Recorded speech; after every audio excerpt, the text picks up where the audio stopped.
Okay, it is November 18th, and we have got our NBA predictions here for the full Monday slate here of games. We've got 8 of them today, and I guess headlined by the Golden State Warriors and the Los Angeles Clippers in the Intuit Dome in Inglewood. I guess that's the biggest game of the day. Bucks, Rockets, we'll get to that one too. There's games, obviously. Tomorrow we will have the in-season tournament games. There's only, I believe, 6 in-season tournament games tomorrow, or 5? 6 in-season tournament games tomorrow.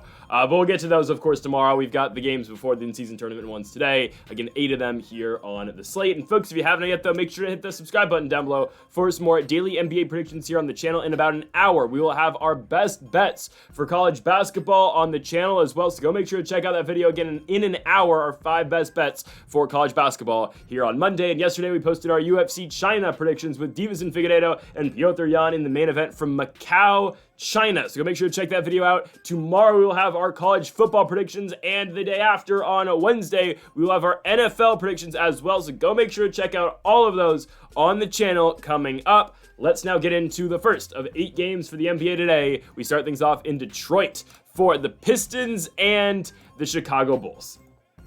I'm done picking the Bulls, okay? I've given this team too many chances. I'm done picking Chicago for the time being. They're not going on the ban list, but I'm just done for now, all right? I'm taking a break from the Bulls. The Detroit Pistons are a team, on the other hand, who are 7-8. They've won back-to-back games over the Raptors and the Wizards, both on the road. They return home for one game against Chicago here before they go back on the road. But I like Detroit in this spot. Cade Cunningham, guys, he's an all-star. That's where we can put Cade Cunningham now. He had a triple-double in his last game. He's averaging 23 points a night, 8.5 assists, 7 rebounds. He does it all for this team. But again, we've talked about it at length about the Detroit Pistons and what adjustments they made from last season to this season. And the adjustments they have made have, again, been the supporting cast around Cade Cunningham. Jaden Ivey has taken that next step at the guard for Detroit, but also Malik Beasley, who's coming off the bench, is giving them great production. Tobias Harris entering the starting lineup this season. He's been great. Tim Hardaway Jr., Jalen Duren has made that next step as well, and there is light at the end of the tunnel now for the Detroit Pistons. There is. They've won 3 of 4 going into this game. They get this one at home against Chicago, a Bulls team that struggles, and they struggle a lot, and they struggle to play defense as well. Back-to-back games where they've given up 140 points. 144 to the Cavs, 143 to the Rockets. That's not good. I was hopeful for the Bulls to start the season. I'm just not anymore. The thing is, they have guys who can score. Levine, Vucevic, White. The problem is they just don't play adequate defense. Yeah, they can score, but when you're getting 140 put on you, you just can't combat that. So I like the Detroit Pistons to win this basketball game. Again, I worry about the Bulls' defense. Getting 280 points put on you in back-to-back games is rough. Before that, yeah, they beat the Knicks, but they won 124 to 123. Every single game, they get a crap ton of points put on them. I expect the Pistons to be able to score, and I think Detroit's going to win this basketball game. Give me the Detroit Pistons to win at home. They'll cover the 4.5 points as well, and the Pistons, 16 games into the season, will be 500. Next up, we go on to Miami. We've got the Miami Heat taking on the Philadelphia 76ers, and we like an underdog in this game.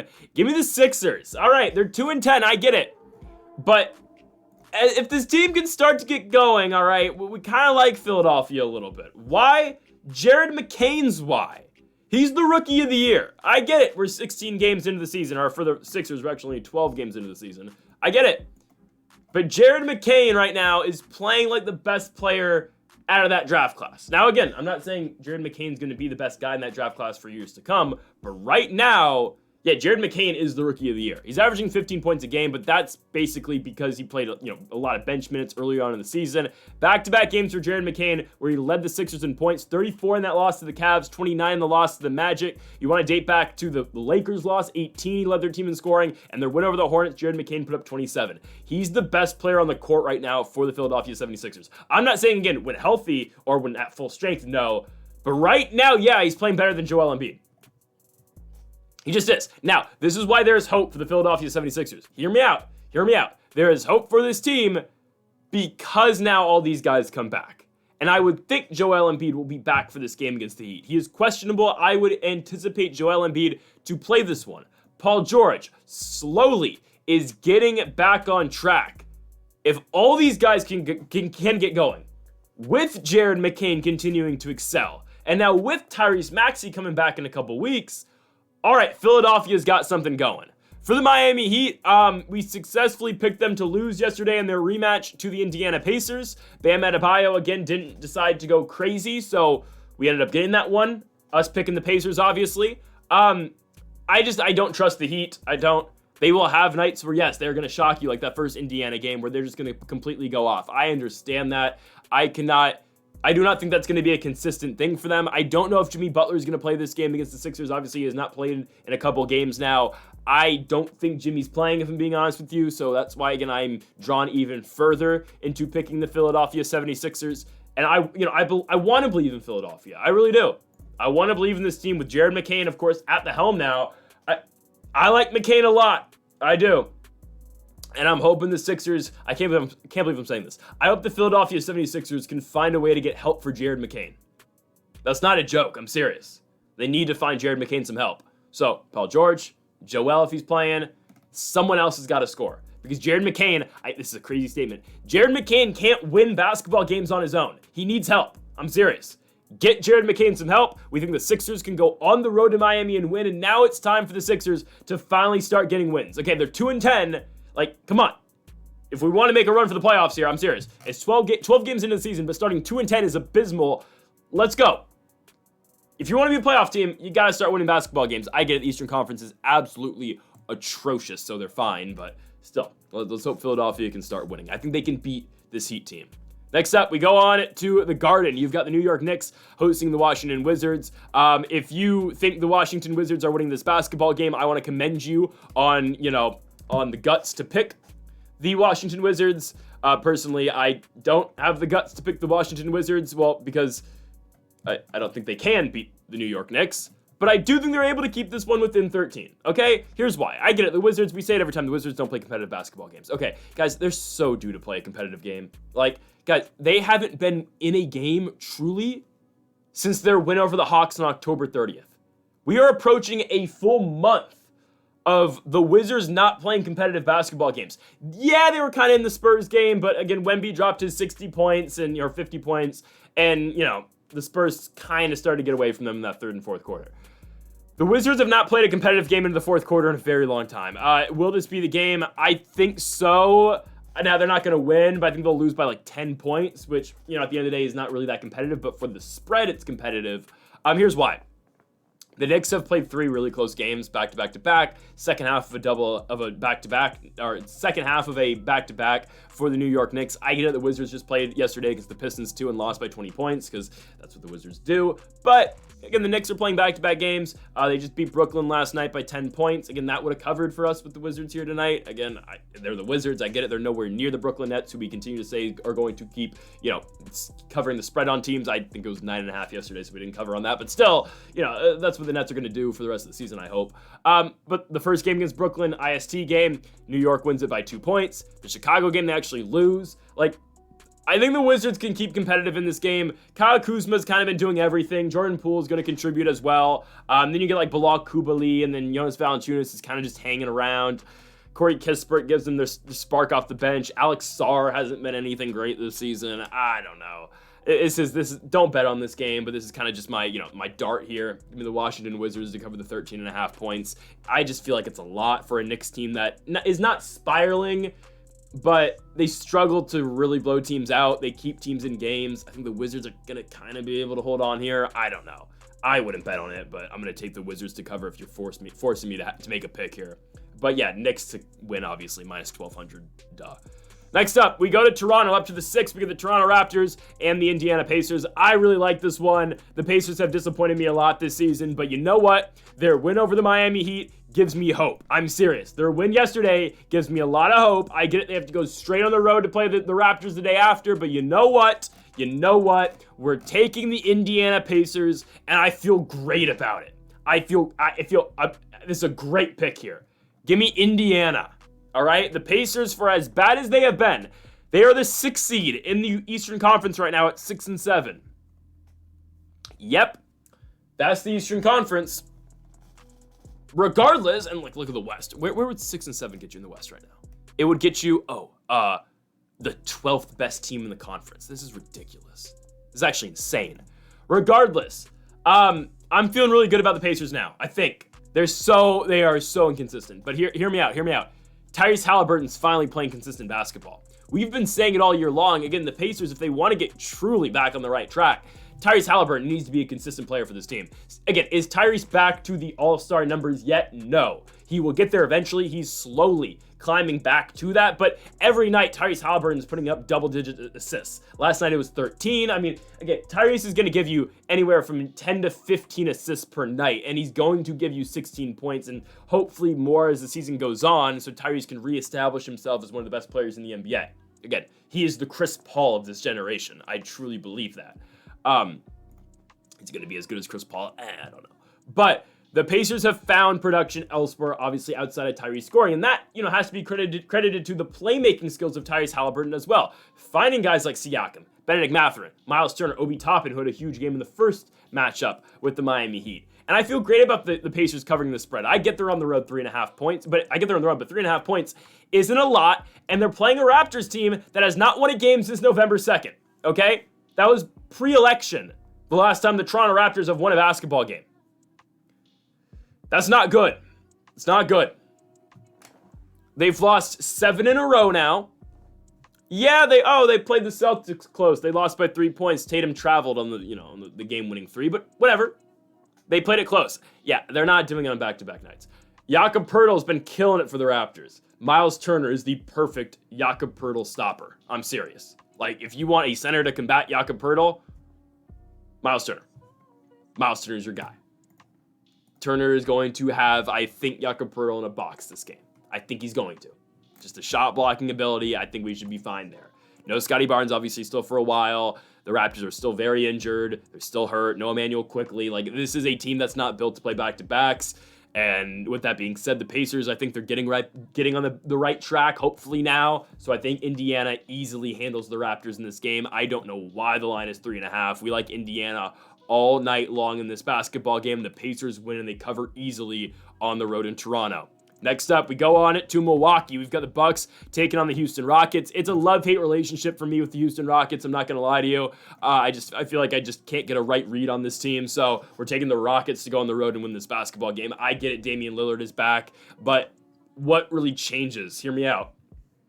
What changes with the Milwaukee Bucks right now? They're back at home, sure. But, okay, Dame's back. They still haven't solved the problem of where are you going to get other production on this team outside of Damian Lillard and Giannis Antetokounmpo? What happened when Lillard got hurt and went away is that the games that they were competitive in and won, Giannis just scored the points that Dame was scoring. So again, Giannis and Dame, they take up about 60 points a game, right? So the Bucks have been really struggling to find those other 50-ish points because they haven't been getting those 50 points. But hear me out, okay? Let's take their win over the Pistons. Giannis scored 60 points. Again, that's what they'd expect out of a really good night out of both Giannis and Dame. You get 60 points out of those two guys. Giannis just took up for what Dame does. Dame comes back in the lineup. Obviously, Giannis isn't going to continue to score 60. Again, it's going to be Dame and Giannis scoring 60. They still have no production elsewhere. Taurean Prince scored 23 points in that game on Saturday morning against the Hornets. That's a once-in-a-lifetime type of thing. Trust me. Brook Lopez had a night a couple nights ago. He did okay. We can't trust the Milwaukee Bucks to win basketball games, guys. We can't trust them. They're getting 4.5 points at home. No. Give me the Rockets. Houston's 10-4. They're a sneaky 10-4. I don't know how they're 10-4, truly. I mean, I guess they'll keep it up, maybe. We're picking the Pacers to beat them on Wednesday. I'm going to warn you guys. Just am. Yeah, it's weird. They get a real good effort out of a lot of guys, man. Jalen Green will have nights. Sengun will have nights. Fred VanVleet led their team in points the other night. Like, Jabari Smith is still playing really well, obviously, in the starting lineup. Dylan Brooks is Dylan Brooks, but still, like, they have so many guys who can just step up, and I feel like that's too much for the Bucks to handle. Again, especially a Bucks team. Let's just be honest with ourselves, guys. The Bucks are a two-man team. The Rockets, they don't win games because of two guys. They win games because of their collective starting five. I like the Rockets a lot in this spot. Plus 4.5 on the road. Give me Toronto. Give me Houston to go on the road and beat up on the Bucks here. Again, the only reason the Bucks are getting this respect with the lines is because Dame is coming back. But my thing is, again, even with Damian Lillard back, I don't think it solves their problems. I think what solves their problems is Dame and Chris Middleton back, because that kind of feels like what's wrong with the Bucks right now. It's got to be Middleton. Let's see what happens when Chris Middleton comes back in the lineup. But for now, we're picking against the Bucks. Give me the Rockets to win on the road and to cover the 4.5 points as dogs. Next up, we move on to Phoenix. We've got the Phoenix Suns taking on the Orlando Magic. I like the Suns to win this game. I do. I like the Suns to win at home here. The Magic are a much different team on the road than what they are at home. I don't know if they've lost at home yet this season. They have not. They're undefeated at home this year. On the road, though, Orlando is... what, 1-6? They're 1-6 on the road and 7-0 at home. And now it's not like we're just going to Miami to play here, which actually that's their only road win. It's not like they're going to Atlanta to play the Hawks. They're right there. No, they're going cross country to Arizona to play this game. I can't trust the Magic on the road, especially a team that's only won one game on the road the entire season, and it was their opener. Franz Wagner, I saw a TikTok, I'm not going to lie. I saw a TikTok begging the question, is Franz Wagner better than Paolo Banchero? And is Franz Wagner a better number one for the Orlando Magic than what Paolo Banchero is? Because the Magic are a defensive team, sure, but Franz Wagner has led their team in scoring every single night for the last month. I don't think he is a better, number one than Banchero. I do think it's an interesting question, but I do think, again, if Wagner can just keep playing like this and then you again complement what Banchero is doing with this Franz Wagner, I just think the Magic are just going to continue to be a lot better. And for the Magic, again, this is one of the best defensive teams in the entire league, if not the best defensive team in the league, and holding the Pacers, who are a historically high-scoring offense on Wednesday night, to 90 points is ridiculous. Nobody does that to Indiana. With the tempo and the pace that they play, holding the Pacers to 90 is insane. Beating the Sixers, 98-86. Again, we can say what we want about Philadelphia. Oh, again, it's just Jared McCain, but still, 86 points in this NBA is crazy. It's insane. Just the defense the Magic play is great. The problem is for Orlando, they go back on the road, and I do like Phoenix in this spot. I do. I know Phoenix has lost 3 in a row, but they've lost to 3 really good teams. Sacramento, OKC, Minnesota. I get it, okay?